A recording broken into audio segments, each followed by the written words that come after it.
안녕하십니까.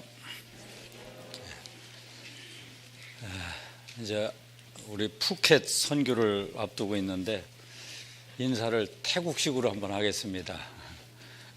태국식으로는 남자하고 여자하고 달라요.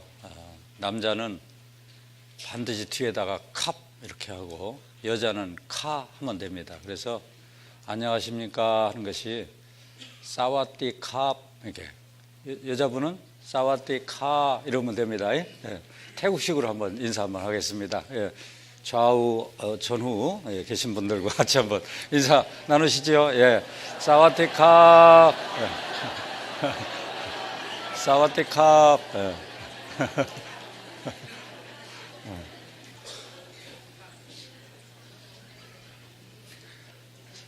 태국말 2개밖에 몰라요. 저도요. 안녕하십니까. 감사합니다. 그래서 커쿵캅 감사합니다는 커쿵캅 하면 되고요. 사와디캅 사와디캅 이렇게 같이 기도하겠습니다. 거룩하시고 자비로우신 우리 아버지 하나님 감사를 드립니다. 주님 안에셨 때문에 우리는 죽어서 심판받아 멸망당할 수밖에 없었던 사람들이었습니다. 주님을 알지도 못하고 험한 것에 빠져서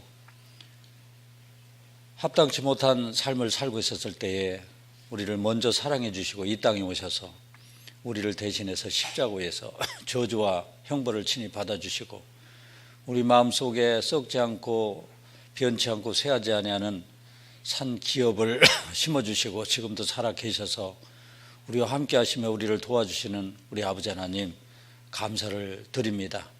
남은 생에 주님 거룩하신 뜻 받들어서 그 뜻 가운데 더욱 순종하는 삶을 살아갈 수 있도록 도와주시고 우리의 순종의 삶의 모습을 통해서 아직도 구원받지 못한 더 많은 사람들에게 하나님의 복음의 소식을 더 널리 전하면서 살아갈 수 있도록 도와주셨기를 원합니다. 이 세상은 날로 악해져가는 세상입니다. 이 악한 세상에서 구원받은 하나님의 자녀로서 구별된 삶을 살아가도록 인도하시고 하나님께서 우리에게 허락하신 믿음 하나님 앞에 가는 그날까지 온전히 지켜갈 수 있도록 도와주셨기를 원합니다. 지난 한 주간 이곳에서 또 하나님의 말씀을 전할 수 있도록 기회를 주시고 또 전해지는 말씀을 통해서 많은 분들 진리를 깨닫도록 인도해 주심에 감사를 드립니다. 이제 오늘 그 마무리하는 시간입니다. 시종을 주님께만 의지합니다. 주께서 인도해 주시고 주님 거룩하신 뜻을 온전히 발견토록 도와주시옵소서. 모든 것 주님께만 의지하며 우리를 사랑하시는 예수님의 이름으로 기도합나이다. 아멘. 자, 성경 말씀 골로새서 1장을 보겠습니다. 골로새서 1장 6절 골로새서 1장 6절 한 절을 같이 읽겠습니다.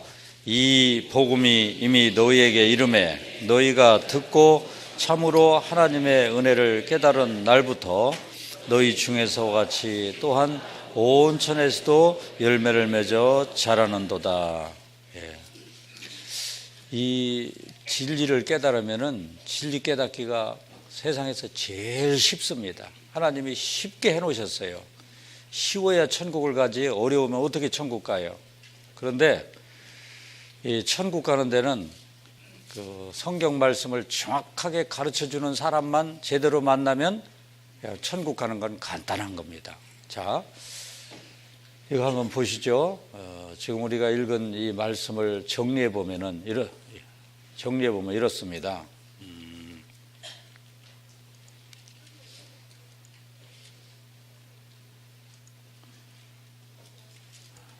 보시죠.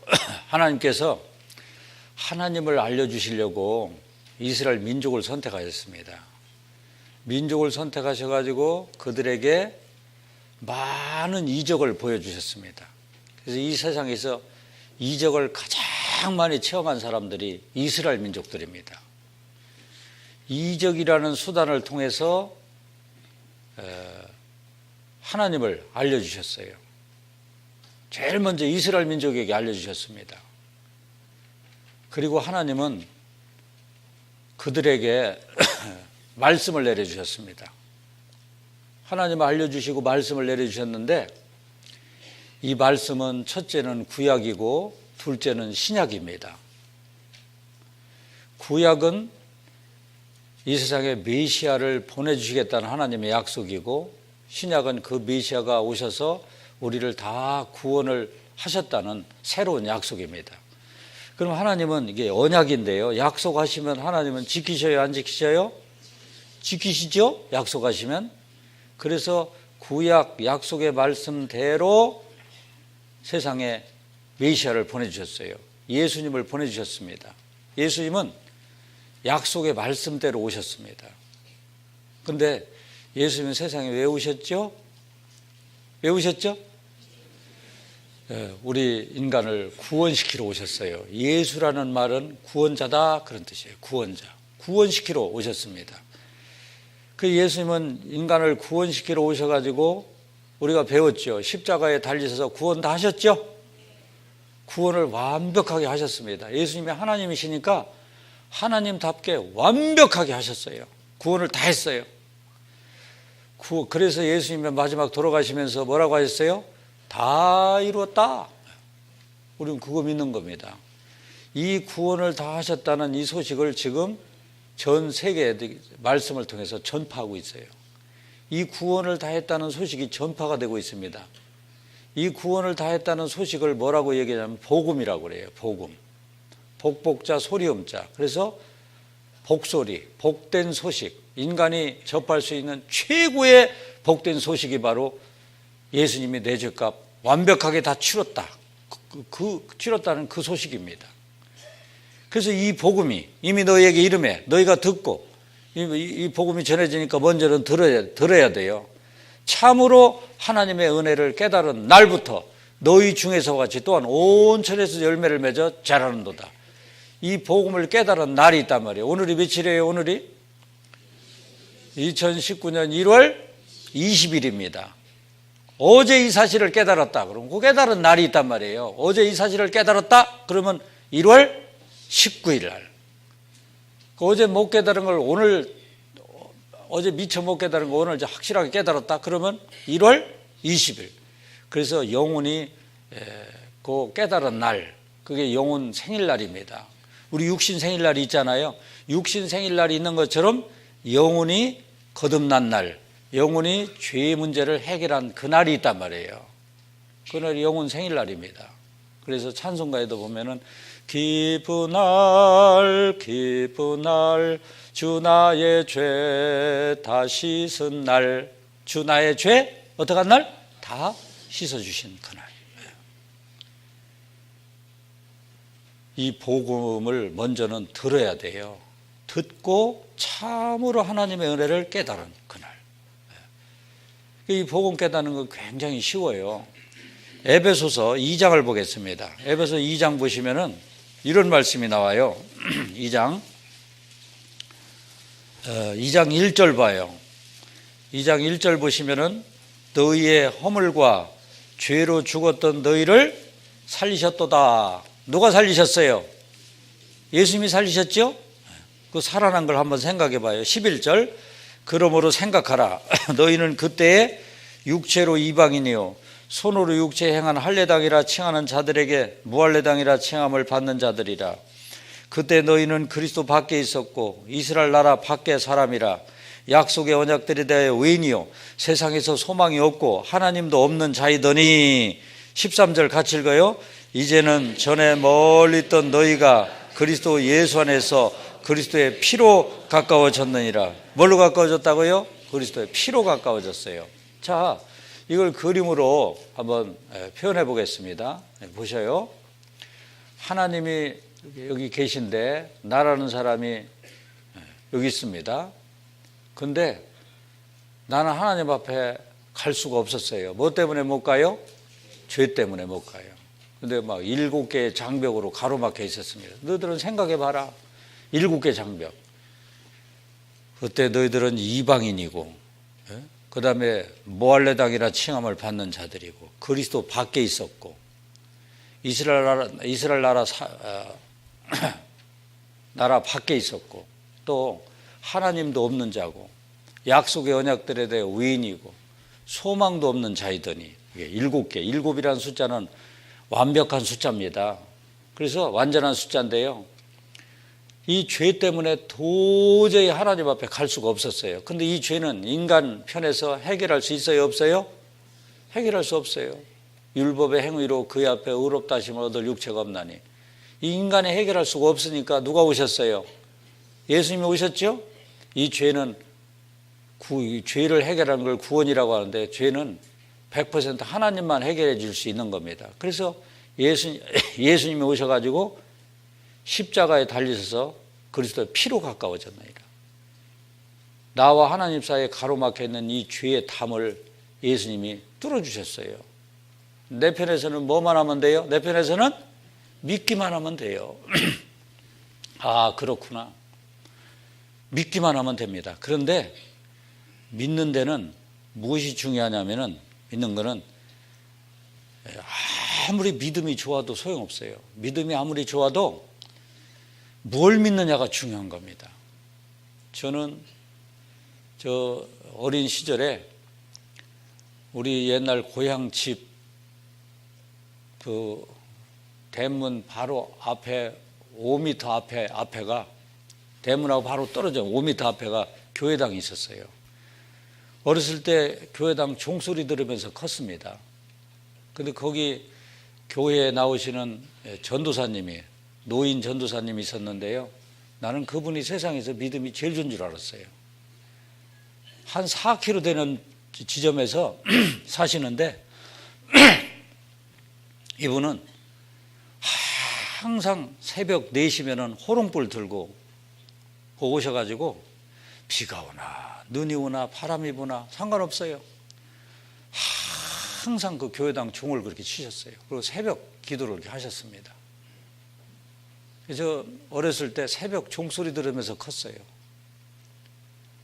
그래서 난 그분이 믿음이 제일 좋은 줄 알았어요. 그런데 나중에 제가 구원받고 나서 봤더니 그분 가짜더라고요. 그분 아니더라고요. 그분 만나서 내가 얘기해봤어요. 아니더라고. 그분은 뭘 그렇게 믿었느냐면 자기 공로를 믿은 겁니다. 이렇게 열심히 하면은 하나님이 봐주시겠지. 자기 공로를 믿었습니다. 자기 공로 믿는 거 다 소용없어요. 이 세상에는 두 종류의 믿음이 있는데, 자기 공로를 믿느냐, 하나님의 공로를 믿느냐. 뭘 믿어야 돼요? 하나님의 공로를 믿어야 천국을 가는 겁니다. 그래서 로마서 4장을 보겠습니다. 로마서 4장을 보시면은 4장 4절 봐요. 4장 4절 보시면은, 일하는 자에게는 그 삭을 은혜로 여기지 아니하고 빚으로 여기거니와 일을 아니할지라도 경건치 아니한 자를 의롭다 하시는 이를 믿는 자에게는 그의 믿음을 의로 여기시나니 그랬어요. 자, 여러분들, 일하는 자에게는 그 삭을 은혜로 여기지 않고 빚으로 여깁니다. 여기 어느 일터에 가가지고 하루 종일 김장 담그는 봉사를 하고 돈 10만 원 받았다고 해봐요. 하루 종일 막 김장 담는 일을 해줬어요. 그리고 돈 10만 원 받았다고 해봐요. 그러면 그것은 삭 받은 겁니까? 은혜 받은 겁니까? 그걸 삭 받았다고 하는 겁니다. 그 빚 받았다고 하는 거예요. 내가 일해 주고 받은 것은 은혜가 아닙니다. 은혜라고 하는 것은 바로 뭐냐면, 은혜는 내가 한 일이 없는데 나한테 누가 일방적으로 혜택을 줬을 때 그걸 은혜라고 하는 겁니다. 내가 전혀 일한 것이 없는데 누가 나한테 10만 원 줬어요. 그러면 얼마치 은혜 받은 거예요? 10만 원어치 은혜 받은 겁니다. 일하는 자에게는 그 삭을 은혜로 여기지 아니하고 빚으로 여기거니와 일을 아니할지라도 경건치 아니한 자를 의롭다 하시는 이를 믿는 자에게는 그 믿음을 의로 여기셨다. 자, 이게 무슨 말이냐면, 여러분들 천국 가기 위해서 일하신 거 있어요, 없어요? 천국 가시기 위해서 일하신 게 어디 있습니까? 없습니다. 일하기는 그냥 태어나서 맨날 일만 저지르고 죄만 졌잖아요. 뭔 일을 했어요? 일한 것이 하나도 없어. 천국 가기 위해서 일만 저질렀죠. 일을 안 해야 할지라도 내가 일한 것이 없단 말이에요. 경건치 아니한 자를, 죄인을 의롭다 하나님이 나를 일방적으로 사랑하시고 이 땅에 오셔서 나를 위해서 이 땅에 오셨어요. 예수님께서 그 십자가에서 달리셔서 피를 다 흘리시고 마지막 돌아가시면서 다 이뤘다 그랬잖아요. 그 다 이뤘다 하는 것을, 그것을 믿는 자에게는 그 믿음을 의로 여기신다. 예수님이 다 이뤘다 하는 거, 그걸 믿을 때, 그걸 믿어야 돼. 자기 공로를 믿는 것은 완전히 그건 헛일입니다. 그래서 믿음은 믿음의 대상이 중요한데, 나를 믿느냐 예수님의 공로를 믿느냐, 이게 중요해요. 그래서 이걸 그림으로 설명해 드릴 테니까 잘 봐요.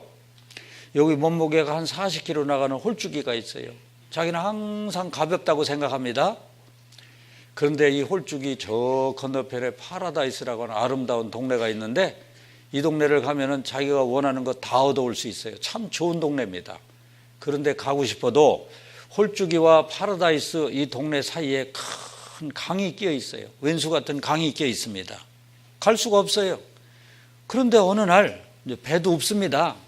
여기는 헤엄쳐서 갈 만한 그런 거리가 아니에요. 그런데 어느 날 봤더니 얼음이 살짝 얼었어요. 살얼음이 얼었어요. 살얼음이. 그러니까 홀쭉이는 자기가 항상 가볍다고 생각하니까 다른 사람 못 가도 나는 갈 수 있을 거야 하고 살살살살 가면 어떻게 될까요? 퐁당 빠져 죽을 거예요. 이게 뭘 말해주는 건지 아십니까? 이 자기 공로를 의지해서 천국 가려고 하는 사람의 모습입니다. 나는 교회도 열심히 다녔고, 막 교회에 막 헌금도 열심히 했고, 나는 봉사활동도 많이 했고, 막 신학대학도 나오고 별짓을 다 한 겁니다. 자기 공로로는 천국을 절대 갈 수가 없습니다. 못 가요. 자, 그런데 봐요. 여기 똑같은 상황 속에서 몸무게가 한 300kg 나가는 뚱보가 있어요. 300kg 나가니까 얼마나 뚱뚱할지 알겠죠? 여기 지금 300kg 나가는 사람 없어요. 150kg 나가는 사람도 없습니다. 지금요. 여기 파라다이스가 있는데 이 뚱보는 다 포기했어요. 아유, 다른 사람은 갈지 몰라, 나는 안 된다. 다 포기했는데 강이 있어요. 그 어느 날 봤더니 강이 완전하게 얼었어요. 한 10m 두께로 얼음이 쾅쾅 얼었습니다. 이거 한 여기서 저기까지 7m 정도밖에 안 될 거예요. 10m만 이거보다 더 꽝꽝 얼었어요. 얼음이 완전하게 얼면은 이 뚱보 갈 수 있을까요, 없을까요? 갈 수 있어요. 뚱보 아니라 트럭도 지나가요. 그 트럭보다 더한 것도 지나갑니다. 나는 뚱보요. 왜 뚱보냐면은 죄인으로 태어나서 그동안 죄를 물마시도 지었고 죄를 셀 수도 없잖아요. 그죠? 그렇게 죄를 많이 졌는데 어떻게 천국을 갑니까? 갈 수가 없는데 어른보다도 더 확실하게 예수님이 오셔서 천국 갈 수 있게 다리를 놓아주셨어요. 그 다리가 바로 뭐예요? 십자가 다리입니다. 천국 갈 수 있게 완벽하게 해놓으셨어요. 나는 갈 수 없지만 누구 공로를 힘입고 천국 가요? 예수님의 공로를 힘입고 천국 가는 겁니다. 천국 가고도 남게 해주셨죠? 예수님이 다 해주셨어요. 그래서 예수님이 바로 요한복음 14장 6절에 보면 내가 곧 길이요 진리요 생명이니 나로 말미암지 않고 아버지께로 올 자가 없느니라. 내가 곧, 예수님이 곧 길이요, 어디 가는 길? 천국 가는 길이요. 진리요, 생명이니 영원한 생명. 나로 말미암지 않고 아버지께로 올 자가 없느니라. 예수님을 통해서만 천국을 가는 겁니다. 그럼 예수님이 이렇게 다 해놓으셨으니까 어때요? 간신히 가요, 당당하게 갈 수 있어요.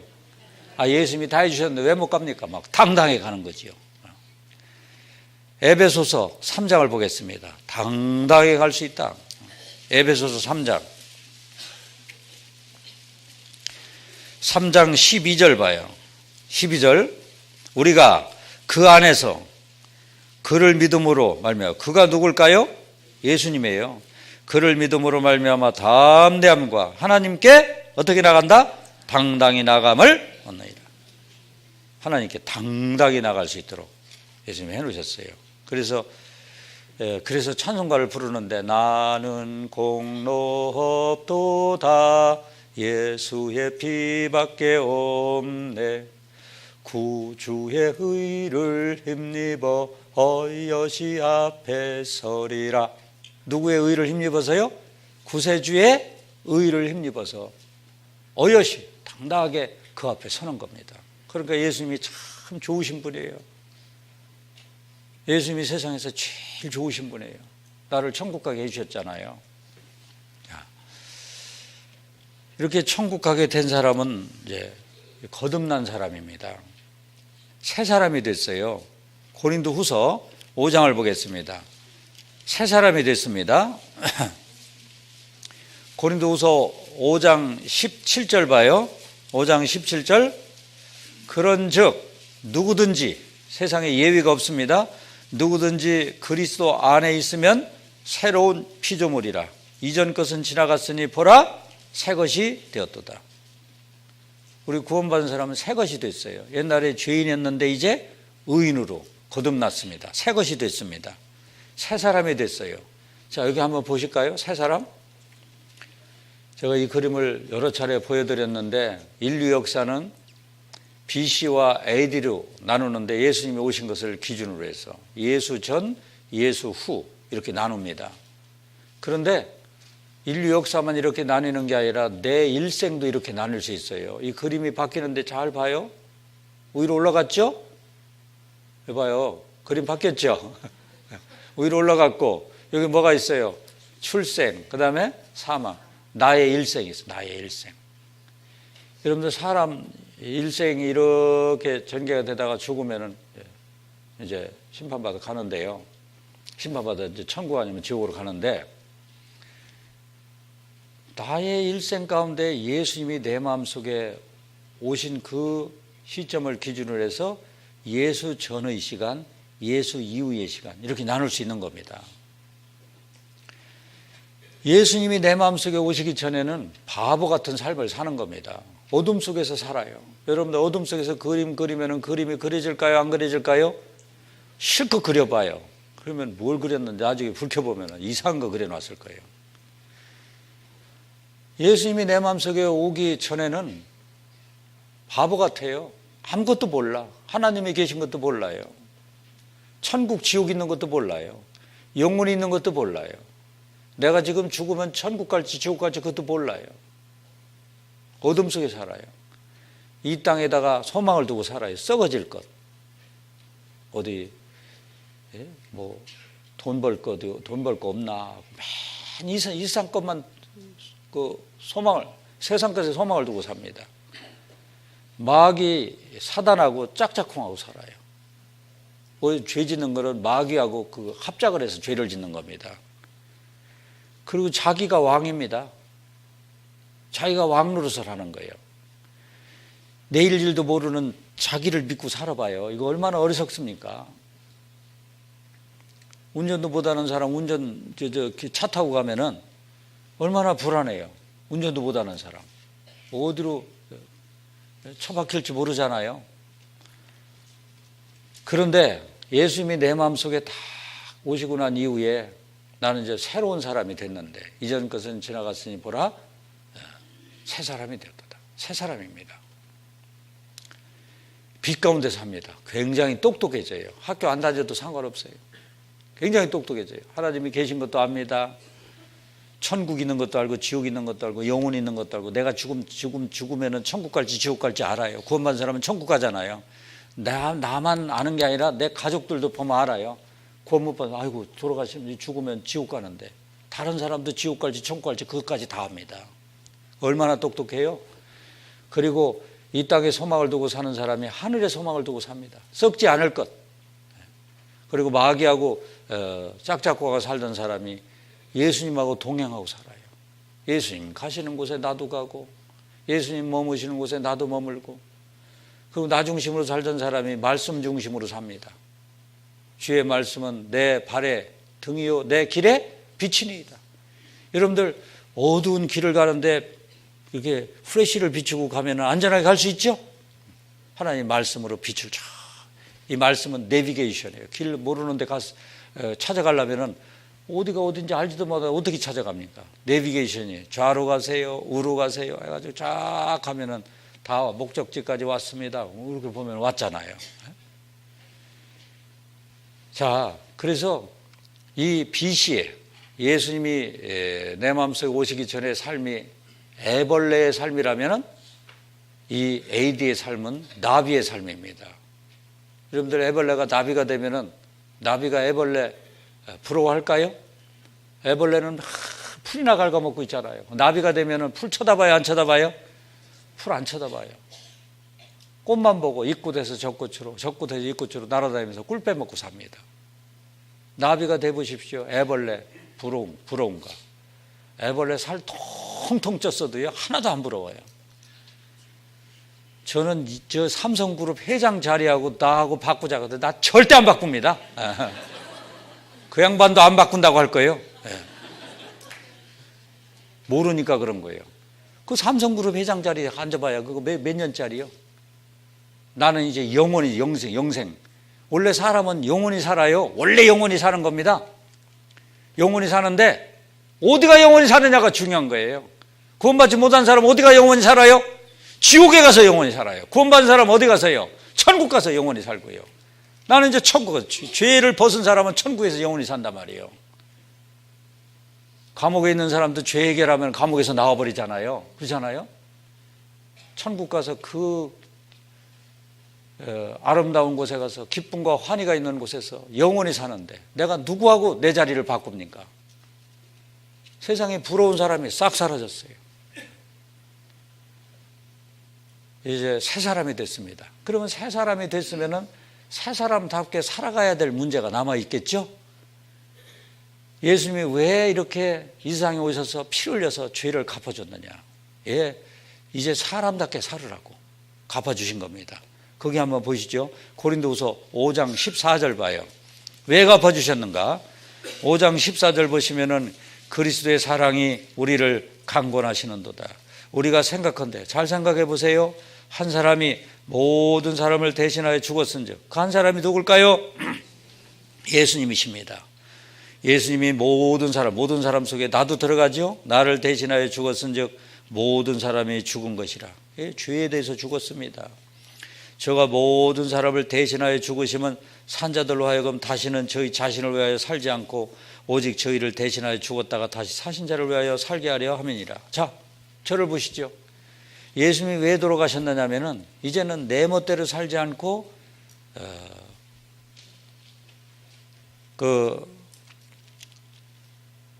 저희를 대신하여 죽었다가 다시 사신 자. 저희를 대신하여 죽었다가 다시 사신 자. 예수님이죠? 내 멋대로 살지 않고 대신하여 죽었다가 다시 사신 자를 위하여 살게 하려 합니다. 예수님의 뜻 가운데서 바르게 살게 하기 위해서 예수님이 이렇게 죄를 갚아주신 거예요. 노름에 빠져 있는 사람이 있잖아요. 아버지가 돈 팔아, 집 팔아, 밥 팔아, 그냥 다 팔아가지고 노름빚을 갚아줬어요. 그러면 정신 못 차리는 사람 같으면 그럴 거예요. 내가 노름에서 빚졌는데 아버지가 갚아주네? 이거 또 해도 되겠네? 아버지가 그 갚아줄 때요, 자식을 살리기 위해서 막 피눈물 흘리면서 갚아준 거예요.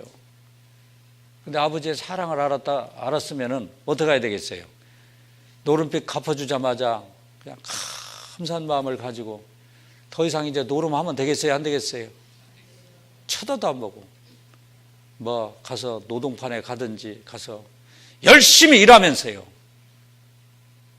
돈을 모아가지고 열심히 일하고 그 살면은 아버지가 돈 팔아, 밥 팔아, 집 팔아 갚아줬지만 자식이 이렇게 새 사람이 돼서 열심히 일하며 사는 걸 보면은 아버지는 보람 있을까요? 없을까요?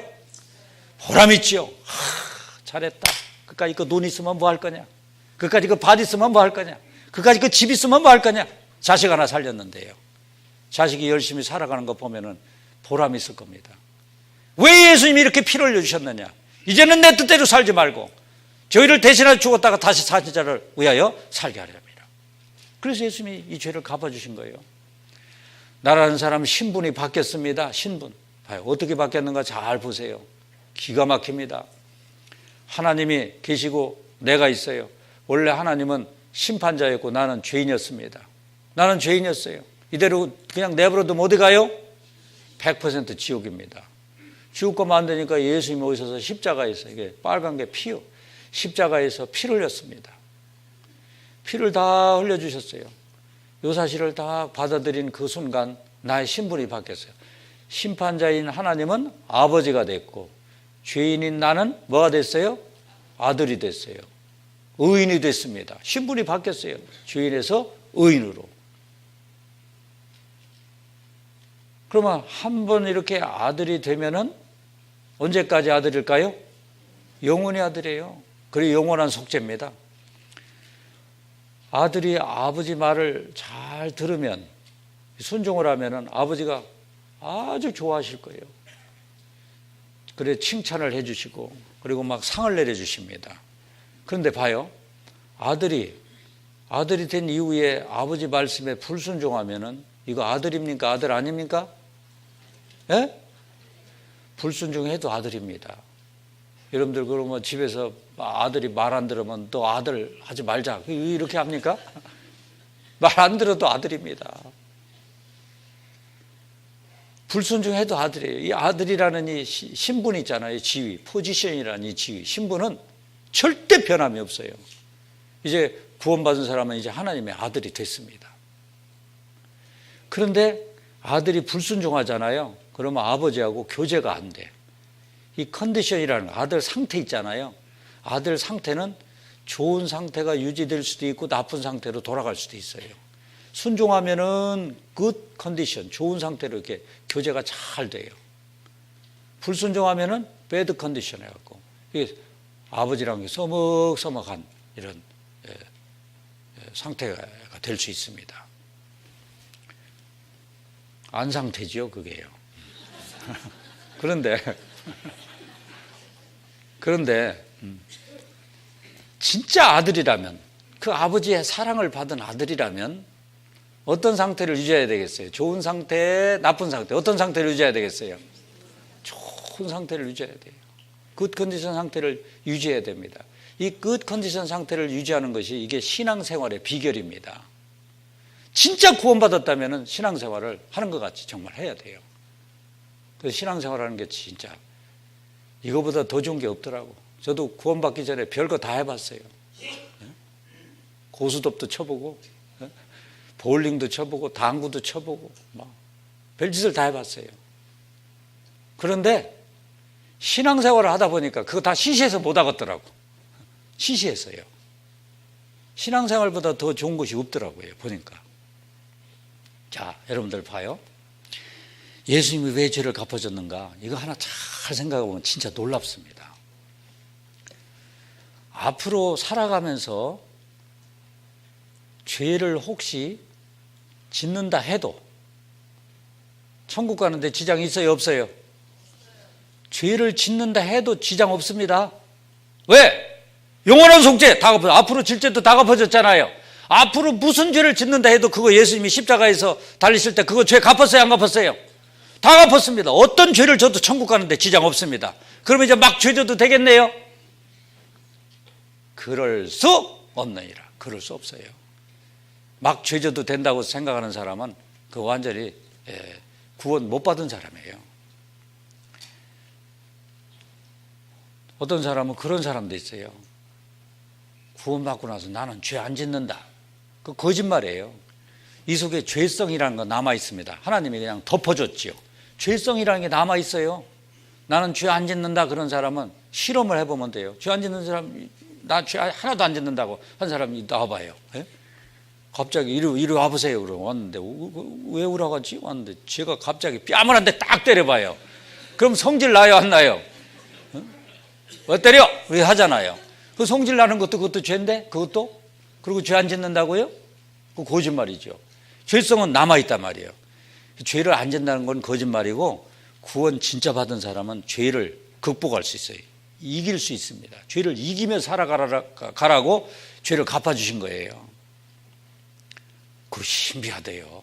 저도 90년도 2월 말에 구원을 받았어요. 제가요. 2월 말 그 봄방학 때인데 그때 제가 구원을 받았는데, 구원 받고 나니까 한 가지, 나도 이제 천국 간다. 죄 다 벗으니까 기분이 산뜻하더라고요. 천국 가니까요. 그러면서 다른 사람 보면 막 불쌍해요. 아이고, 저분은 이거 모를 텐데. 그런데 성경을 막 보니까 이해가 되는 거예요. 구원받고 나서 찬송가를 부르니까 찬송가 가사가 이해가 되고요. 그런데 3월 초에 제가 근무하던 학교에서, 대개 우리나라는 3월 초에 신학기가 시작이 되잖아요. 그때 국공립학교는 교사들이 한 5분의 20%는 전부 다 바뀝니다. 여기 있던 사람들이 다른 데로 전거를 가고요, 새로 이렇게 와요. 그 3월 초가 되면은 막 회식 자리가 있어요. 2월 말이 되면은 그 보내는 사람 회식하고, 3월 초가 되면 새로운 사람 회식하고. 근데 제가 2월 말에 구원을 받았는데 3월 초에 며칠 안 됐어요. 안 됐는데 회식 자리에 가가지고, 회식 자리에 가면은 다 음식 이렇게 상에 음식이 나오고, 술잔이 하나씩 다 와 있잖아요. 술잔을 서로 주거니 받거니 하잖아요. 그런데 참 신비한 것은요, 제가 구원 딱 받고 나서 며칠 안 됐는데 제 앞에 이렇게 술잔이 이렇게 와 있는데 도저히 못 마시겠는 거예요.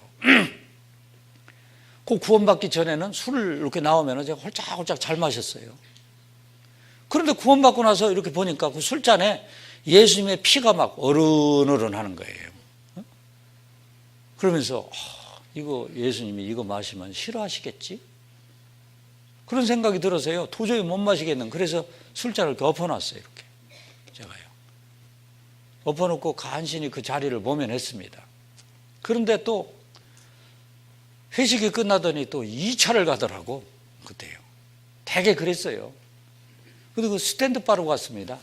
스탠드바가 춤추는 거죠. 요즘에는 노래방으로 뭐 간다는데요. 스탠드바 춤추는 데로 갔는데요. 저만 안 갈 수가 없더라고요. 그래서 따라갔어요. 따라갔는데 이렇게 스탠드바 문을 열자마자 막 쿵작쿵작 하면서 막 불이 번쩍번쩍 하는데, 그 앞에 무대에서 사람들이 막 노래에 맞춰서 춤을 추는데, 춤추는 사람들 이렇게 보니까요, 불쌍하더라고요. 꼭 지옥불에 들어와서 펄떡펄떡 뛰는 것 같아요. 근데 그 자리에 앉아 있는데, 예수님은 나를 위해서, 내 죄를 갚아주기 위해서 피까지 흘렸는데 나는 이게 뭐지? 예수님 때문에 미안해서 못 앉아 있겠더라고요. 그래서 옆에 사람한테 얘기하고 그냥 나와버렸어요. 도저히 못 앉아 있겠어서요. 그런데 그리고 그 다음에 안 갔습니다. 근데 나중에 제가 책을 읽다 보니까 그 얘기가 나오더라고요. 이 얘기가 진짜 있네. 이 세상에는 양의 속성을 가진 사람이 있고 돼지의 속성을 가진 사람이, 두 종류의 사람이 있습니다. 돼지도 양도 들판에서 놀다가 시궁창에 빠질 수 있습니다. 그런데 돼지는 시궁창에 빠지면 그가 놀이터인 줄 알고 나올 줄을 몰라요. 그런데 양은 시궁창에 빠질 수는 있으나 거기가 있을 자리가 아니라는 걸 알고 용수철 튀어나오듯이 그냥 그 자리를 턱 튀어나온다. 양의 속성을 가진 자가 구원받은 사람들입니다. 구원받은 사람이 죄를 보잖아요. 이렇게 죄를 보면은 예수님 피가 연결이 됩니다. 아이고, 이 죄 때문에 예수님이 십자가에 돌아가셨는데 내가 이런 짓 또 하면은 예수님을 십자가에 또 못 박아 죽이는 꼴이, 돌아가시게 하는 그런 꼴이 되겠지. 죄를 보는 순간 내 마음속에 뿌려진 예수님의 피가 죄로부터 이렇게 멀어지게, 돌아서게 만들어요. 그래서 진짜 구원받은 사람은 나머지 생애를 살아가면서 죄를 이기면서 살아갑니다. 죄를 이기면서 살아가라고 이렇게 죄를 갚아주신 거예요. 정말 구원받았다고 하면서 죄구덕에 빠져갖고 살면은 하나님의 자녀가 됐는데 가만두겠어요? 그 사람한테 징계를 줍니다. 돌이키라고요. 징계가 막 무서운 징계가 내려질 수도 있어요. 막 교통사고가 나게 한다든지, 막 내가 사랑을 아끼는 자식한테 무슨 문제가 일어난다든지 막 이럴 수 있습니다. 왜 그렇게 징계를 주시냐면은 돌이키라고 징계를 주는 거예요. 돌이키라고요. 여러분들 징계 받으면서 하나님을 섬기는 하나님의 자녀가 되어야 되겠습니까? 칭찬받으면서 하나님을 섬기는 하나님의 자녀가 돼야 되겠습니까? 칭찬받으면서 하나님을 섬겨야죠. 그래서 좋은 그 관계를 유지하려면은 어떻게 해야 되냐면은 이렇게 하면 됩니다. 이 구원의 3단계가 있는데요. 자, 잘 보셔요. 영혼 구원이 있고 생활 구원이 있고 몸의 구원이 있습니다. 전부 다 구원이라고 말해요. 마가복음 4장 26절 이하에 보면은 식물 가꾸는 이치를 가지고 말씀하셨는데 처음에는 싹이요. 싹은 단번에 트잖아요. 그 다음에 이삭, 줄기를 말해요. 줄기는 계속 자랍니다. 그리고 곡식이 익으면 추수하잖아요. 싹이요, 이삭이요, 곡식 이렇게 표현했습니다. 영혼, 우리가 구원받아야 된다, 구원받아야 된다. 영혼 구원은 단번에 받아요. 영혼 구원을 말하는 겁니다. 단번에 받습니다. 칭의라고 해서 의롭다 일컬음을 받습니다. 일컬을 칭자입니다. 심판의 권세에서 벗어나는 거예요. 한번 구원받으면 이제 하나님 심판대 앞에 심판받을 이유가 있어요, 없어요? 없어요. 예수님이 심판 다 받았기 때문에 나는 이제 심판받을 이유가 없는 겁니다. 그러니까 천국 가는 겁니다. 그리고 이 생활 구원을 이제 성화라고 하는데 점점 예수님을 닮아가는 이 생활을 주님 앞에 가는 날까지 계속해야 돼요. 죄의 세력으로부터 자꾸 벗어나는 걸 말합니다. 영혼 구원받은 사람은 몸이 구원됩니다. 예수님 오실 때 예수님 몸처럼 싹 아름답게 변화가 돼요. 그걸 몸의 구원이라고 하는데 전문 용어로는 영화라고 얘기합니다. 자, 그러면은 우리가 이제 구원받아야 된다, 구원받아야 된다. 영혼 구원을 말해요. 한번 보시죠. 베드로전서 1장을 보겠습니다. 베드로전서 1장 영혼 구원. 영혼 구원은 단번에 받아버리는 겁니다. 베드로전서 1장 8절 9절 보겠습니다. 8절 9절 예수를 너희가 보지 못하였으나 사랑하는도다. 이제도 보지 못하나 믿고 말할 수 없는 영광스러운 즐거움으로 기뻐하니 믿음의 결국 곧 영혼의 구원을 받음이라. 믿음의 결국은 뭐라고요? 영혼의 구원을 받음. 그 영혼 구원 받는 것은 되게 과거형으로 기록됐습니다. 이미 구원 받았습니다. 이걸 모르는 사람들은요, 교회 다니는 사람 나 거기 부천교회 가서 일주일간 말씀 듣고서 나 구원받았다? 이렇게 얘기하면요, 교만하게 계시리 어떻게 구원받았다고 얘기하느냐, 가봐야 알지. 그렇게 얘기하는 사람이 있어요. 구원 받은 것을 받았다고 하는 게 교만해요? 그럼 교만한 게 아니죠. 그 사람이 구원을 받지 못했기 때문에 이해를 못할 뿐입니다. 과거형으로 되어 있습니다. 에베소서 2장을 보겠습니다. 에베소서 2장. 구원받은 것은 과거형으로 되어 있어요. 2장 8절 보겠습니다. 너희가 그 은혜를 인하여 믿음으로 말미암아 구원을 얻었나니. 얻은 거나 받은 거나 같은 말입니다. 그 은혜를 인하여 믿음으로 말미암아 구원을 얻었나니 이것이 너희에게서 난 것이 아니요 하나님의 선물이라. 행위에서 난 것이 아니니 이는 누구든지 자랑치 못하게 함이니라. 내가 잘해서 된 게 아니라 하나님이 일방적으로 준 선물이죠. 얻었나니 구원 얻었습니다. 여러분 구원 받았습니까? 예, 잘하셨어요. 그 은혜를 인하여 구원 받았습니다. 그건 단번에 받아버리는 거예요. 단번에. 예. 또 받고 하는 거 아닙니다. 한 번에 받아버리는 겁니다. 히브리서 10장 봐요. 히브리서 10장 보면은 이 영혼 구원은 단번에 받아버리는 겁니다. 10장 10절 봐요. 10장 10절 보면은 이 뜻을 조차 예수 그리스도의 몸을 몇 번에 단번에 들이심으로 말미암아 우리가 거룩함을 얻었노라. 단번에 들이심, 예수님 공로로 거룩함을 얻었죠. 베드로전서 3장 봐요. 베드로전서 3장 보시면 3장 18절 단번에 얻어버리는 겁니다. 3장 18절 그리스도께서도 한 번 죄를 위하여 죽으사 의인으로서 불의한 자를 대신하셨으니 이는 우리를 하나님 앞으로 인도하려 하심이라. 육체로는 죽임을 당하시고 영으로는 살리심을 받으셨으니 18절 그리스도께서도 몇 번? 한 번 죄를 위하여 죽으사 한 번에 다 끝내버렸어요. 단번에 구원을 받는 겁니다.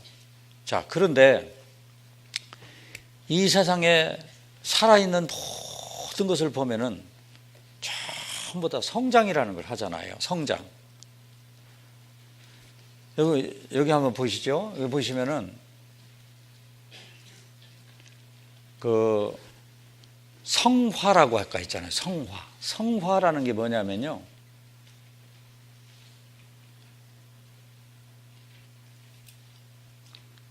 성화, 거룩할 성자에다가 될 화자인데요. 점점 거룩해진다. 한번 잘 생각해 봐요. 세상에 살아있는 모든 것들은 자라요. 돼지가 태어났습니다. 돼지가. 그러면 점점 자라는데 뭐처럼 자라요? 돼지처럼 자라야 돼요. 그래야 보기가 아름답습니다. 돼지가 막 갑자기 멍멍 하고 돌아다니고 그러면 그 이상합니다. 송아지가 태어났으면 뭐처럼 자라요? 소처럼 이렇게 자라야 그게 너무 아름다운 거예요. 강아지가 태어났으면 뭐처럼 자라야 돼요? 개처럼 자라야 돼. 여기 중요한 게 있어요. 사람이 태어났습니다.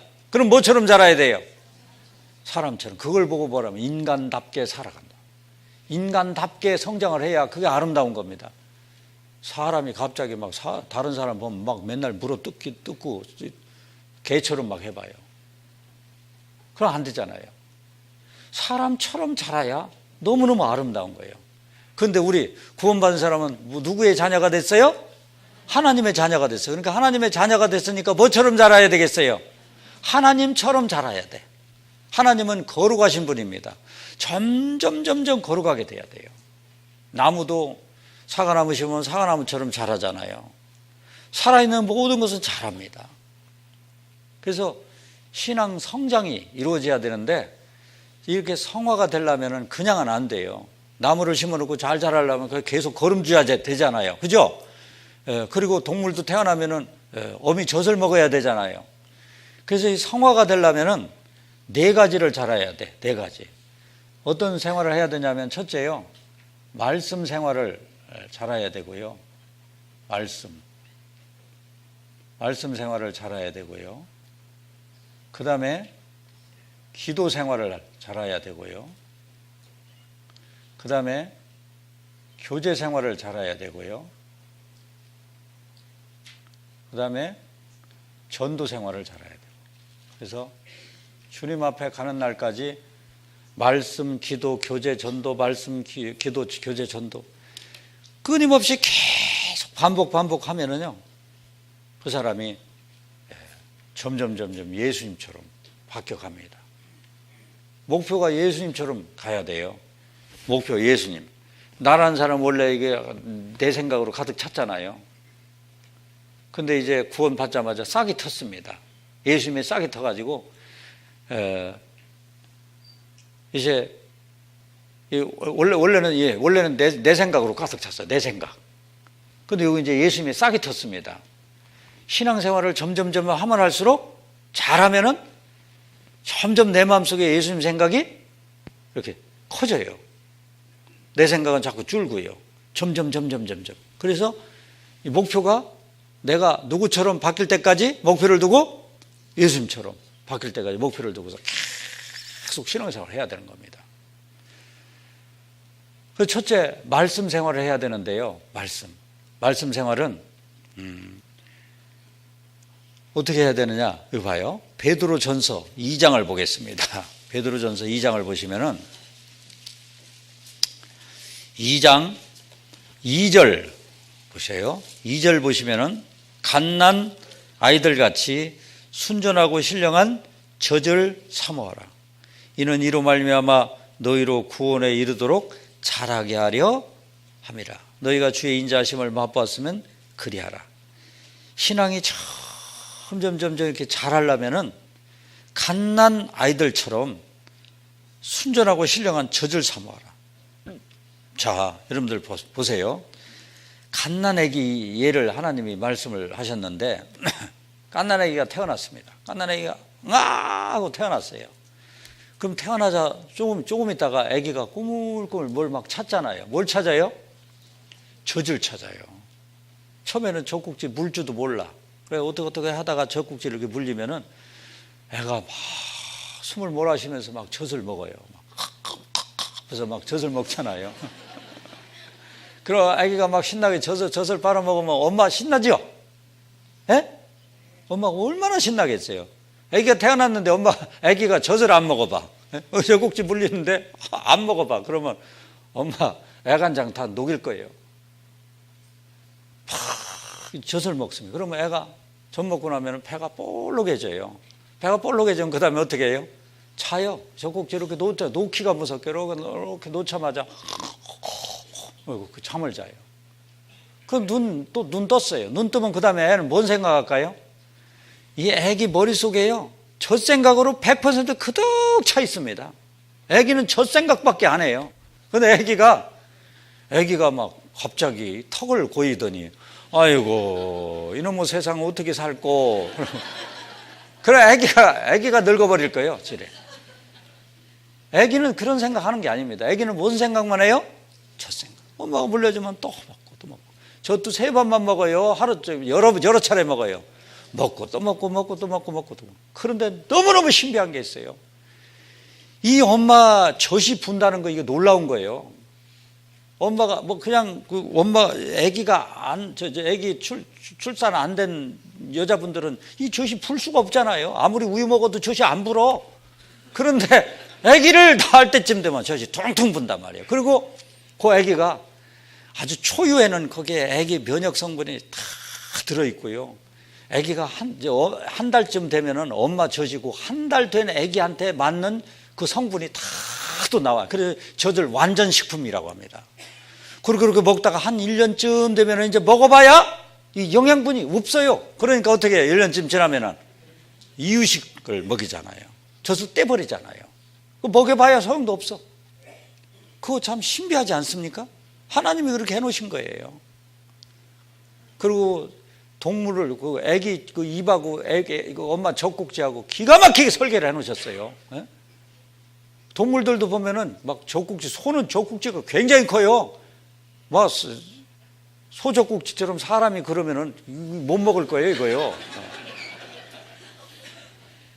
그 설계를 해놓고 그 동물들마다 그 자라게 해놓은 걸 봐요. 얼마나 신비해요. 그런 것처럼 놀라운 게 있습니다. 구원 딱 받잖아요. 구원 받으면은 그 애기한테 그거 맞는 그 성분이 들어있는 것처럼 하나님이 엄마가 바로 뭐냐면 교회입니다. 교회. 이렇게 구원받고 교회에 붙어만 있으면은 그 젖 속에 완전 식품이 들어있는 것처럼 그 애기한테 맞는 말씀이 준비가 돼 있어요. 신비합니다.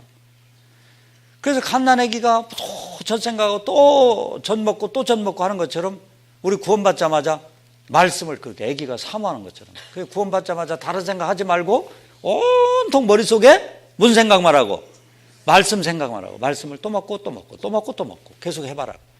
그러면 아기가 막 무럭무럭 막 살이 통통 찌고 막 무럭무럭 자라는 것처럼 구원받은 영혼이 막 무럭무럭 자랍니다.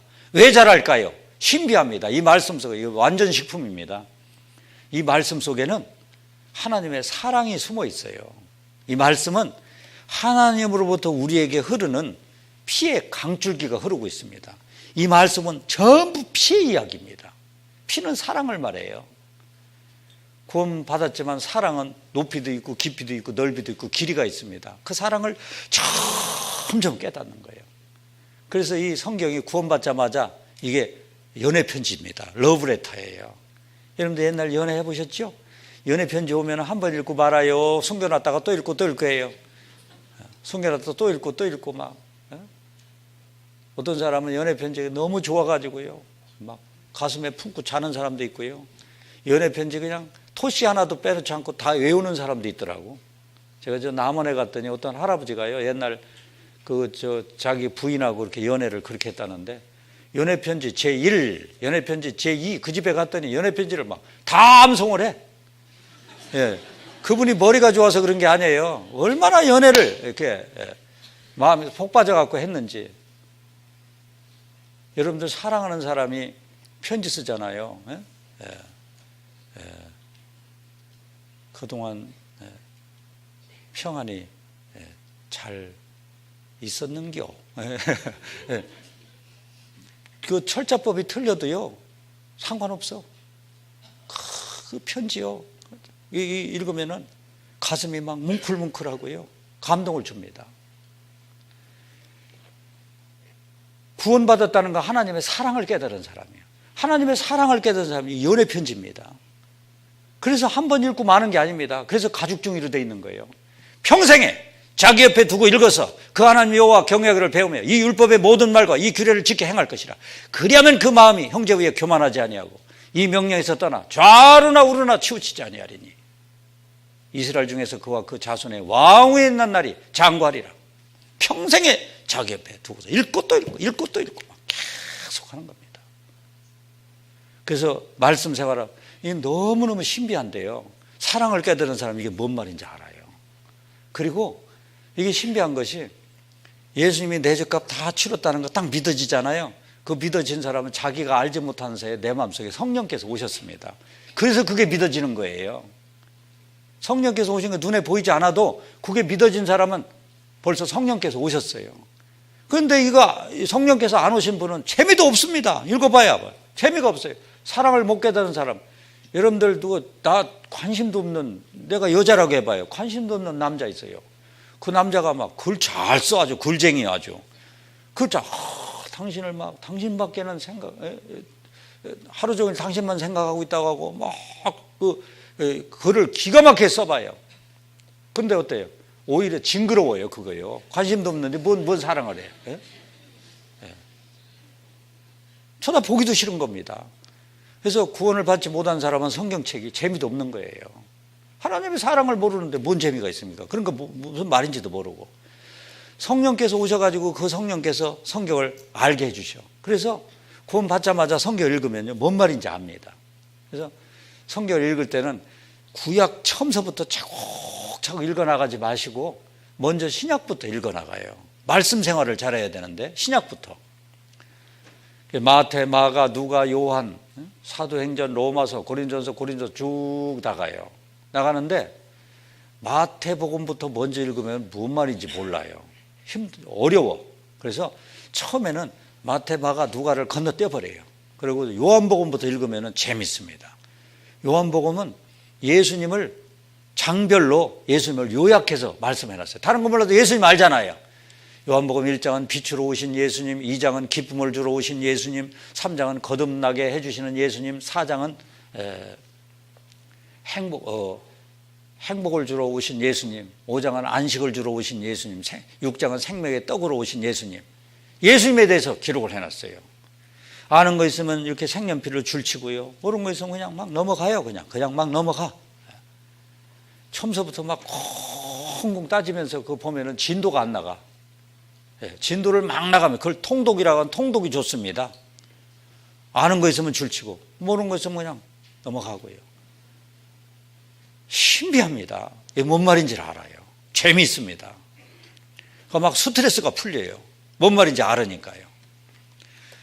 그래서 그렇게 성경을 저 요한계시록까지 다 읽으면 다시 마태복음으로 와서 또 마태, 마가, 누가, 요한 아는 거 막 읽어나가요. 또 읽고 또 읽고 또 읽고 한 5번 읽으면은 이제 어느 정도 이렇게 윤곽이 잡혀요. 그럴 때 이제 저 구약에 손을 대면은 구약도 이제 뭔 말인지 압니다. 또 읽고 또 읽고 평생에 자기 옆에 두고 읽어야 돼요. 그리고 집에서 성경만 읽고 교회를 안 오면 안 돼요. 여러분들 교회를 나오는 이유, 오늘 주일날 교회 오셨죠? 이렇게 주일날 교회를 오셔야 돼요. 주일날 교회를 나오면은 뭐가 있느냐면 저 같은 사람을 만나요. 저 같은 사람을 뭐라고 그래요? 목사라고 하잖아요. 그럼 목사가 있단 말이에요. 목사가 뭐 하는 사람이냐면 목사를 이렇게 씁니다. 잘못하면은 목사 이렇게 쓰는데요. 이렇게 쓰는데 이 목사가 뭐 하는 사람이냐면은 목사는 영어로 pastor, 파스토르, 파스토르 막 이렇게 합니다. 근데 이 파스터라고 하는 게 무슨 말이냐면 영어에서 ER 붙인 거 있잖아요. 요 ER 요거 붙은 건 뭐뭐하는 사람 그런 뜻입니다. 그럼 파스터가 바로 무슨 뜻이냐면 과거라는 뜻이에요. 그래서 목사는 경험한 사람, 지내온 사람, 성경을 먼저 경험한 사람, 성경을 조금 앞서서 아는 사람 그런 뜻입니다. 그래서 이 목사가 성경을 연구했어요. 기도하고 연구해서 설교를 하는 겁니다. 그럼 내가 읽을 때는 그게 뭔 말인지 모르는데 설교를 듣다 보면 깨달아져요. 그렇구나. 그게 그 말이었구나. 깨달아져요. 그래서 교회를 자꾸 나와야 돼. 교회를 안 나오고 설교를 안 듣고 자기 혼자 막 계속 집에서 성경만 보잖아요. 그러면 성경을 자기 마음대로 해석을 합니다. 성경을 지 멋대로 해석하는 사람 전부 다 교주예요. 교주. 지 멋대로 하는 사람. 그래서 교주가 되려면 교회 안 나와도 돼요. 지 멋대로 해석을 해요. 그래서 교회를 부지런히 나와야 됩니다. 주일날 교회 나오고 또 수요일날 교회 나오고 수요일날도 빠지면 안 돼요.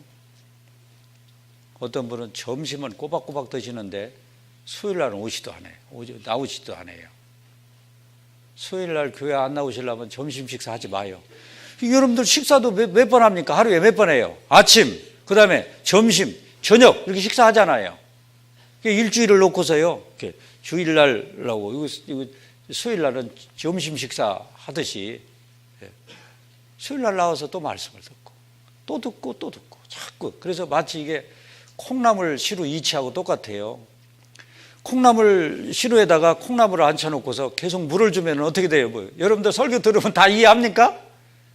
설교 들을 때는 이렇게 했는데 오늘 못 들었지. 그러면 또 다 생각이 안 나잖아요. 콩나물 시루에다가 콩을 앉혀놓고서 물을 계속 주잖아요. 그러면 살아있는 콩은, 죽어있는 콩은 뭐 평생 물 줘도 소용없고 살아있는 콩은 물이 빠져나가는데 생명력에 의해서 물을 막 잡아. 그래갖고 콩나물이 자라잖아요. 그렇죠? 그래서 구원받은 사람은 생명력이기 때문에 이게 뭐 듣고서 잊어버리는데도 어딘가 남아있어요. 그래서 자꾸 신앙이 성장을 하는 겁니다. 말씀 생활을 해야 되고요. 두 번째 이제 기도 생활을 해야 되는데 기도 생활이라는 것은 말씀은 하나님의 사정을 나한테 알려주시는 거고 기도는 내 사정을 하나님한테 알려주는 거예요. 여러분들 연애하는 사람이 만나가지고 한 사람은 듣기만 계속 그러고 있고 한 사람은 막 쪼잘쪼 얘기하고 재미없죠. 연애하는 사람은 어떻게 해야 돼요? 주거니 받거니 막 그래야 되잖아요. 하나님하고 사랑에 빠져 있는 거예요. 우리는. 그래서 하나님 말씀을 듣고 하나님이 이렇게 나를 사랑하시는구나. 그리고 또 나도 이제 또 하나님한테 하나님 저 이것도 이렇게 하고 싶은데 이것도 좀 하게 해주시고 저것도 하게 해주시고 내 부족한 걸 기도를 하는 겁니다. 기도하면은 마음이 또 낮아져요. 낮아진 마음속, 그래 무릎을 꿇고 기도하는 겁니다. 그 낮아진 마음속에 하나님의 말씀이 들어가고 주거니 받거니 여러분들 엄마하고 애기하고 막 도란 얘기하고 주거니 받거니 하면 누가 더 영향을 많이 받아요? 엄마가 영향을 더 많이 받아요? 애기가 영향을 더 많이 받아요? 애기가 영향을 더 많이 받게 돼 있습니다. 엄마는 더 온전하고 애기는 부족하잖아요. 그래서 온전한 사람하고 부족한 사람이 자꾸 대화를 나누고 그렇게 하다 보면 온전한 걸 배우게 돼 있어. 또 엄마도 애기한테 배우죠. 애기 천진난만한 그 눈빛을 보면서요. 배우는 게 또 많아요. 그래서 완전하신 하나님과 부족한 내가 주거니 받거니 이렇게 하다 그러면은 하나님의 그 온전함을 자꾸 배우게 돼 있는 겁니다. 저는 구원받고 나서요. 내 마음속에 막 그 어떤 그 컴플렉스가 하나 있었어요. 내적 갈등이라고 하죠. 그게 그냥 한순간에 다 날아갔어요. 기분이 통쾌하더라고요.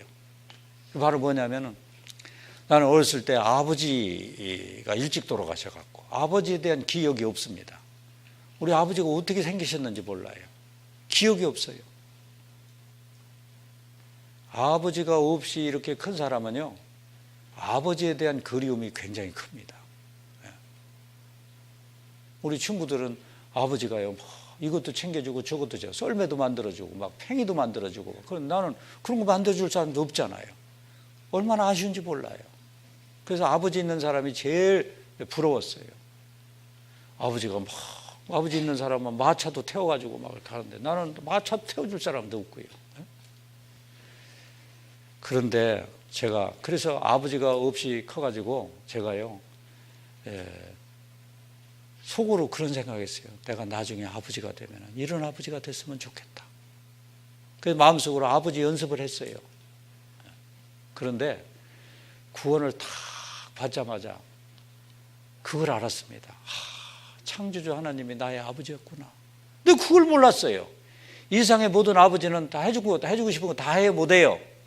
못해요. 능력이 있어야지요. 이 세상의 아버지는 있다가 없어집니다. 그림자 아버지요. 왔다 갔다 하다가 없어지잖아요.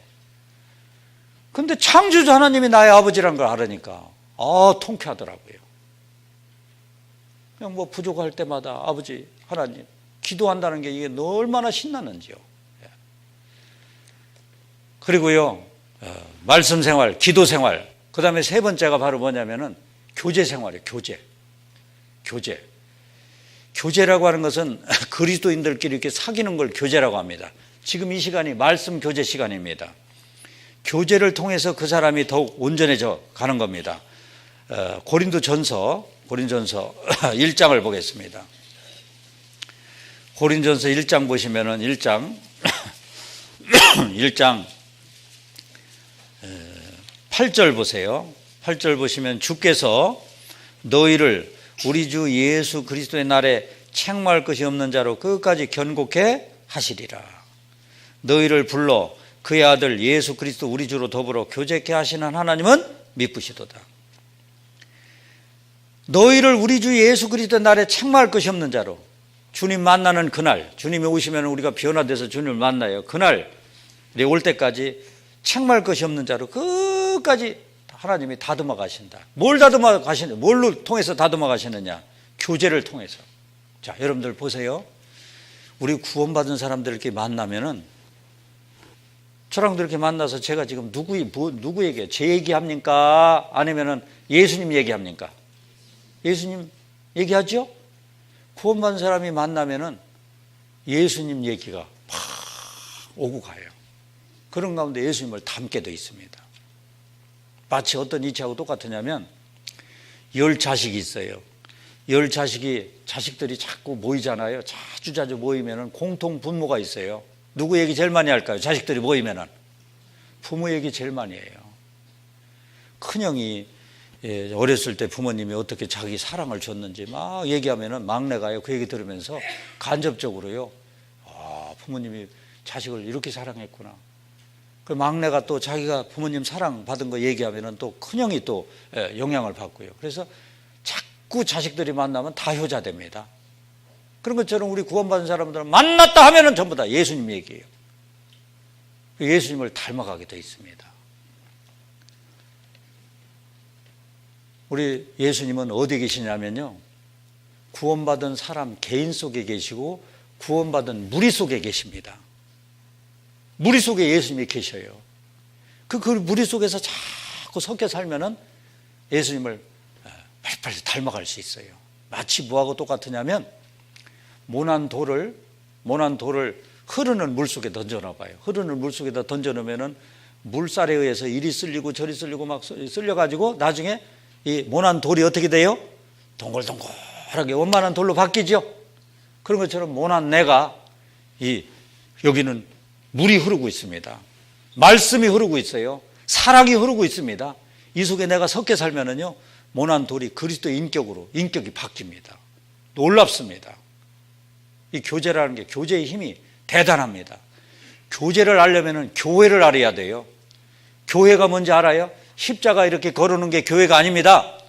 교회 그러면 구원받은 사람 2명부터 교회가 시작이 되는 겁니다.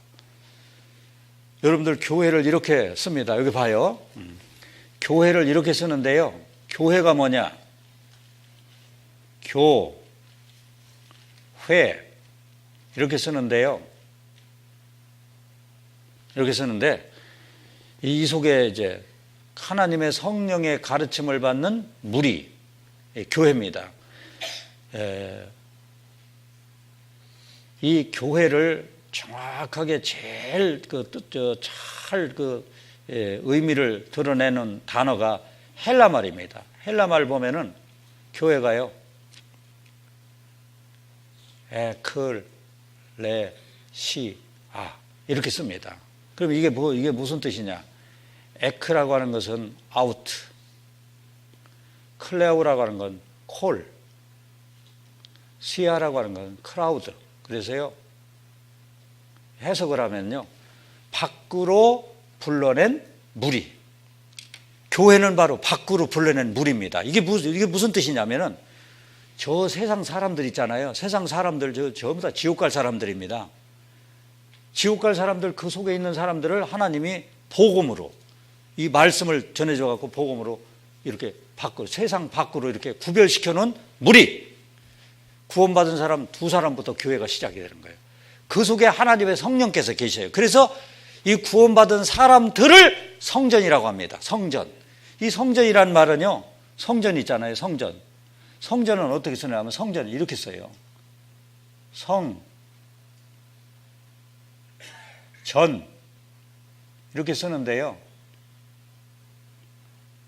거룩할 성자에다가 성령 성자예요. 집전자입니다. 성령께서 머무는 집, 그것이 이런 보이는 건물이 아니라 구원받은 무리가 성전이란 말이에요. 한번 보실까요? 고린도전서 3장. 고린도전서 3장에 보시면은 성전이 무엇이 성전이냐? 3장 16절 봐요. 너희가, 복수지요? 너희가 뭐요? 하나님의 성전인 것과 하나님의 성령이 너희 안에 거하시는 것을 알지 못하느냐? 너희가 하나님의 성전이다. 너희가, 구원받은 사람들. 고린도 후서 6장을 보겠습니다. 고린도 후서 6장. 고린도 후서 6장 보시면은 6장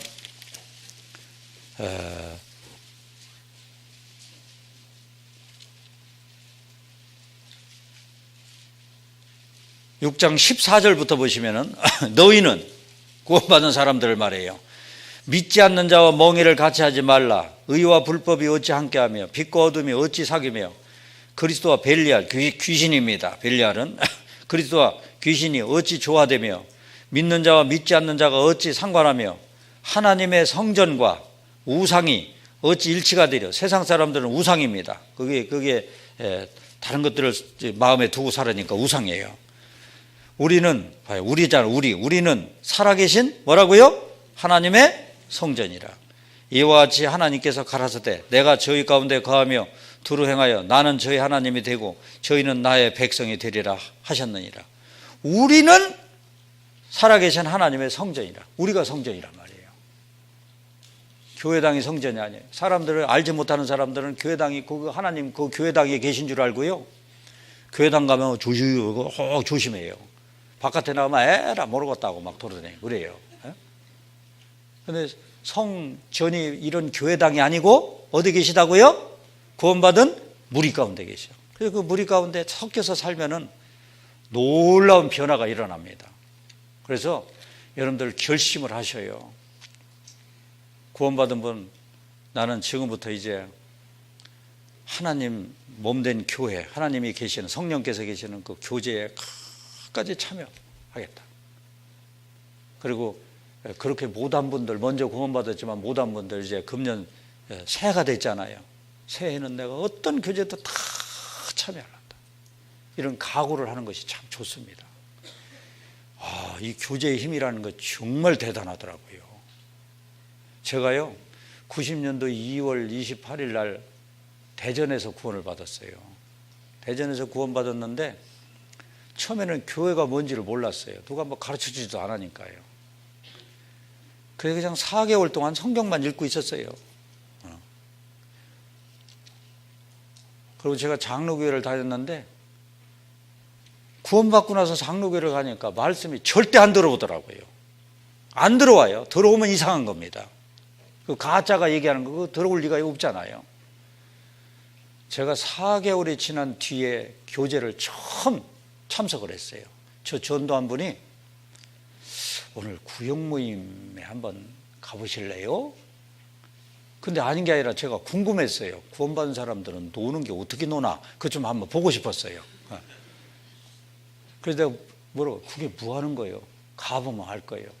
네, 가보고 싶었습니다. 갔어요. 갔는데 대전 교회에서 1구역에 갔는데요. 그때 신탄진 그 시골 사람들이 모이는 그 구역에 갔어요. 제가 처음에는 실망했어요. 나는 그래도 넥타이라도 메고 다니는데 시골 사람들한테 가서 뭐 배울 게 있을까? 그러니까 가봤더니 전부 시골 사람들이에요. 그래서 제가 교만했죠. 뭐 배울 게 있을까 그랬는데 그날 밥을 해먹고 교제를 하는데 제가 깜짝 놀랐어요. 이렇게 막 교제 돌아가면서 얘기를 하는데요. 제 가슴이 철렁철렁 하는 거예요. 진짜 진솔한 얘기 하더라고. 진실되고 솔직한 얘기를. 자기들이 하나님을 이렇게 섬기고 살아온 얘기를 하는데 갑자기 막 제가 막 부끄러워지고요.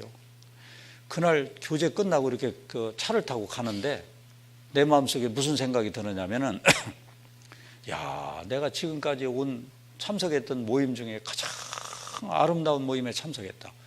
누가 얘기 안 했는데 그 생각이 들어요.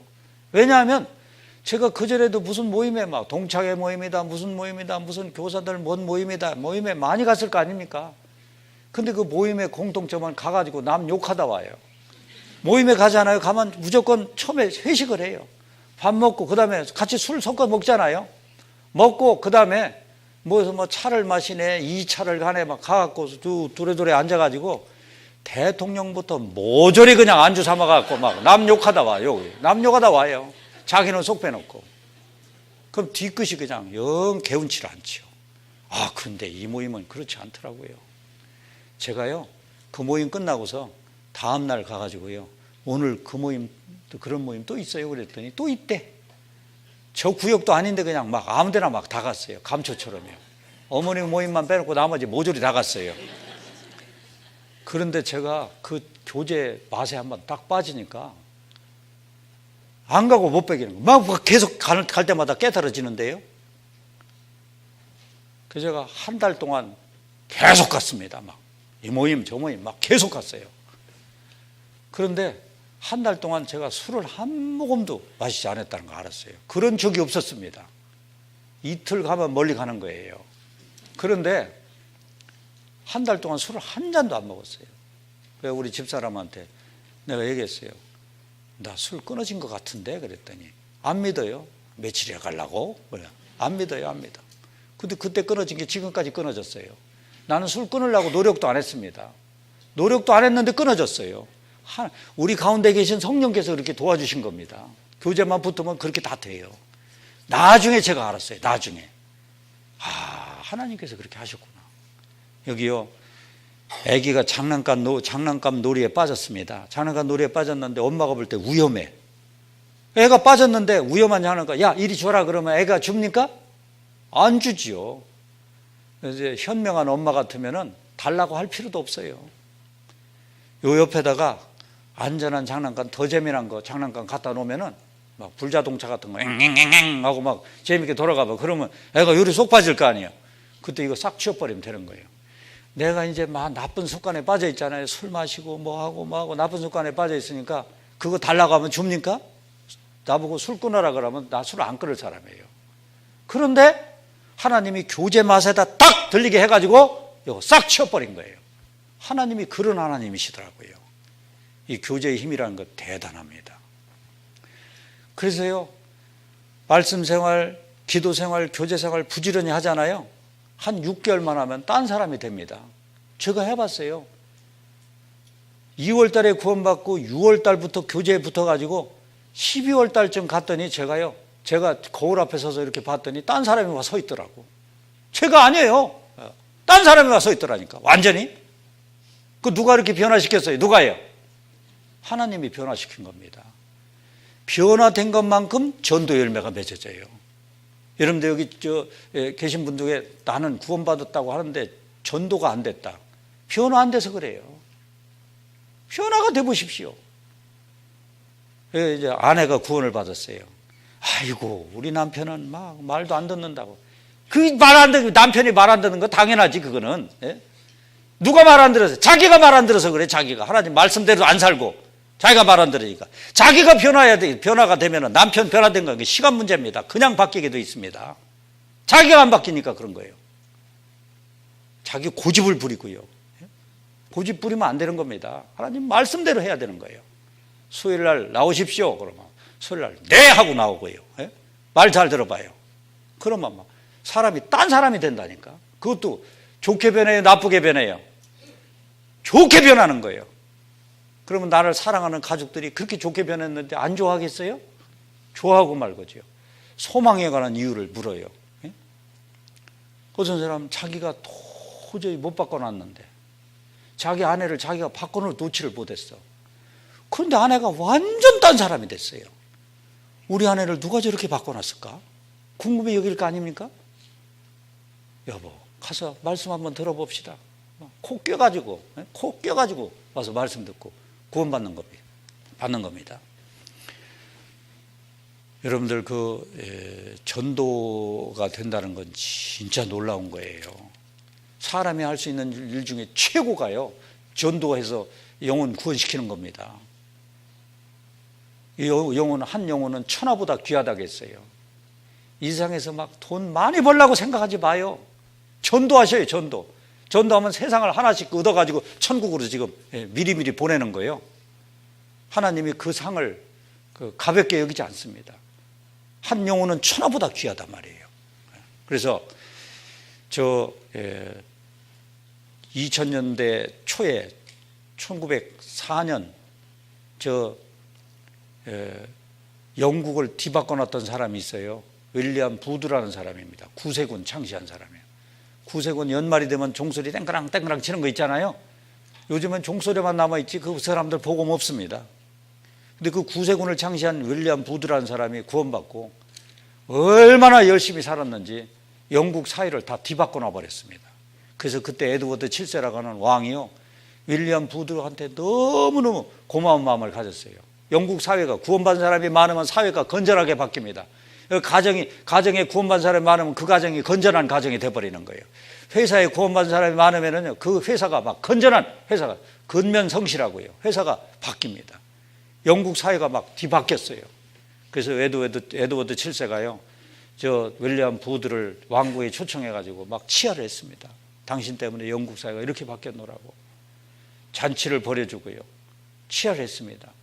윌리엄 부드가 갈 때 왕이 사인을 부탁했어요.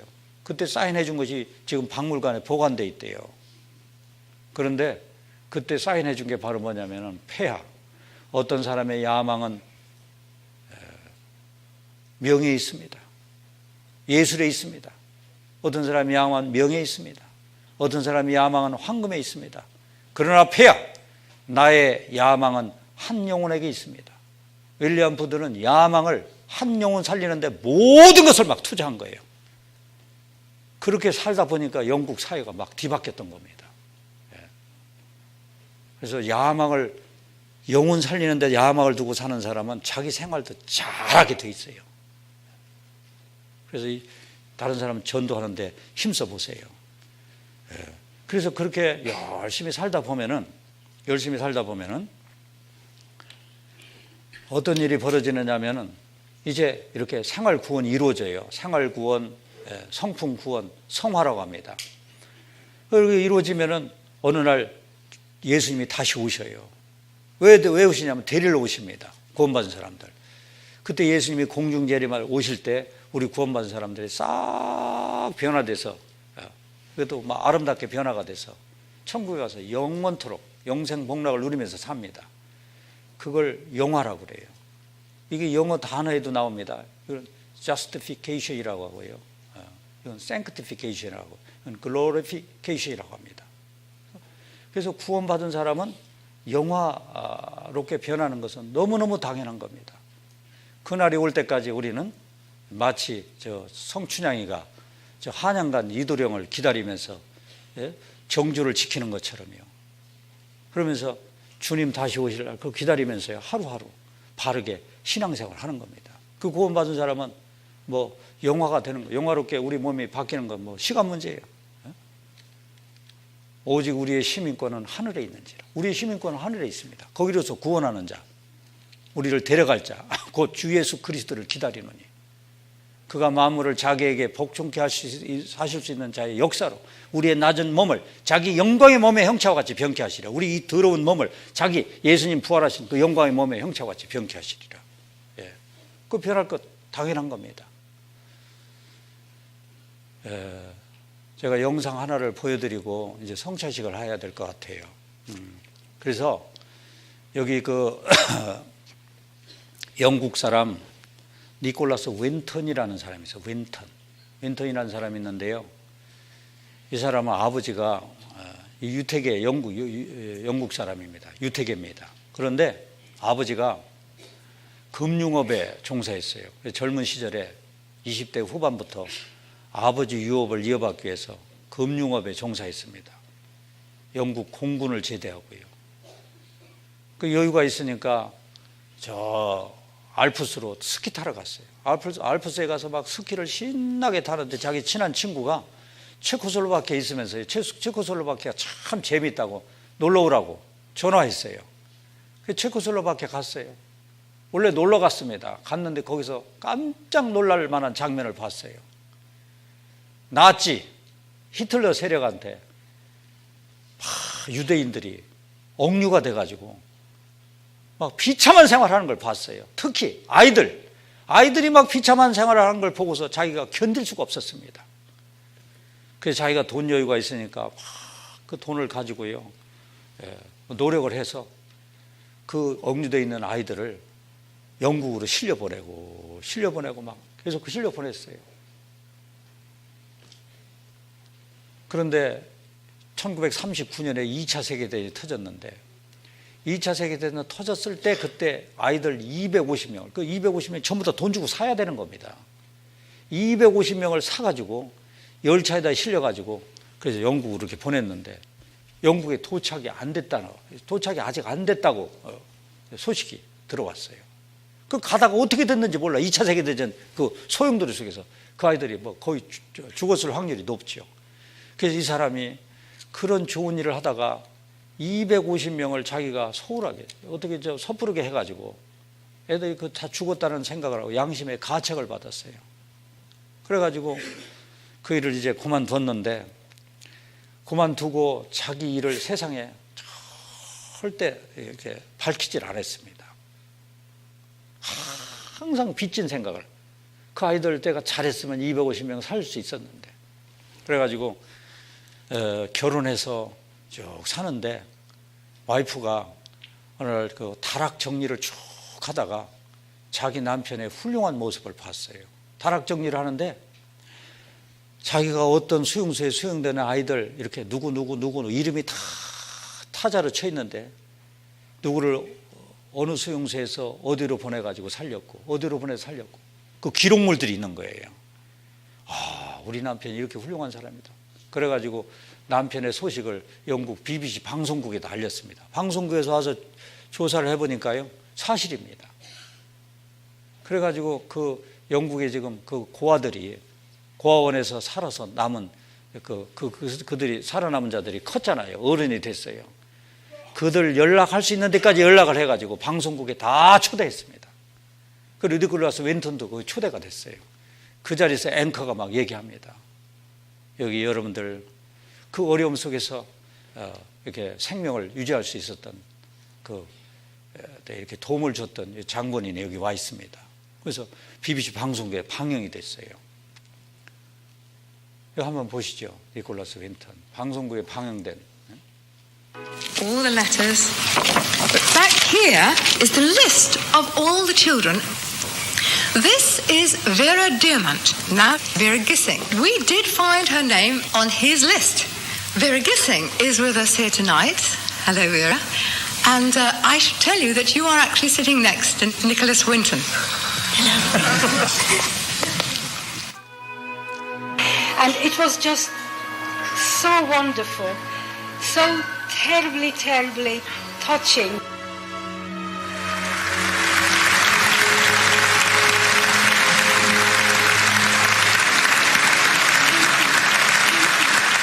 Can I ask, is there anyone anyone in our audience tonight who owes their life to Nicholas Winton? If so, could you stand up, please?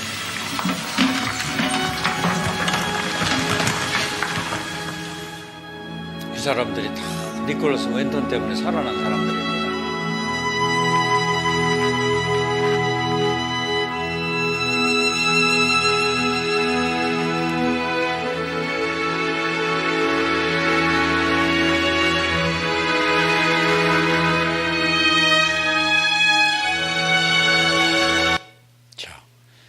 그래서 이 살아난 사람들이 669명. 그래서 그 사이에서 태어난 애들까지 다 합쳐서 6,000명이나 된대요. 니콜라스 윈턴 한 사람이 이렇게 큰 일을 한 겁니다.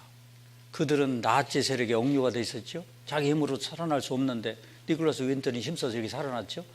지금 저 죽어가는 사람들 누구한테 억류돼 있습니까? 누구한테? 예? 마귀한테 억류가 돼 있어요.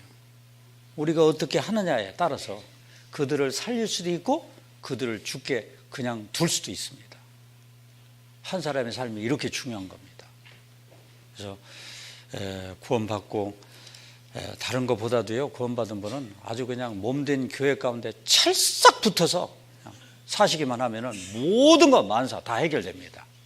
그렇게 하시기를 바라고요. 그리고 성찬식을 하도록 하겠습니다. 제가 기도하고 성찬식 하겠습니다. 기도하겠습니다. 거룩하신 우리 아버지 하나님, 감사를 드립니다. 우리가 무엇이간데 우리에게 그 크신 사랑 베풀어 주시고 지금도 살아 계셔서 우리와 함께 하시며 우리의 연약함을 담당해 주시고 우리의 필요를 채워 주시는지 아버지 하나님 그 자비로우신 손길을 생각할 때마다 아버지 하나님께만 감사와 찬송과 영광을 돌립니다. 특별히 이번에 구원받은 주님의 자녀들 아무쪼록 몸된 교회 가운데 붙어서 바른 신앙생활 이어갈 수 있도록 도와주시고 그리고 하나님의 말씀과 사랑 공급해 주셔서 그 신앙 무럭무럭 성장토록 인도하여 주시옵소서. 우리 주변에는 아직도 죽어가는 많은 사람들이 있습니다. 죽어가는 그 심령들 참으로 불쌍히 여기고 그들에게 더 복음의 소식을 더 열심히 전해서 우리를 통해서 더 많은 사람들 계속해서 돌아오는 놀라운 역사가 일어날 수 있도록 자비를 베풀어 주시옵기를 원합니다. 이 시간 이후에 계획되는 모든 일정들도 주님 능하신 손길에 의지합니다. 주께서 인도해 주시고 주님 거룩하신 뜻만 나타내 주옵소서. 우리를 사랑하시는 예수님의 이름으로 기도합나이다. 아멘. 예.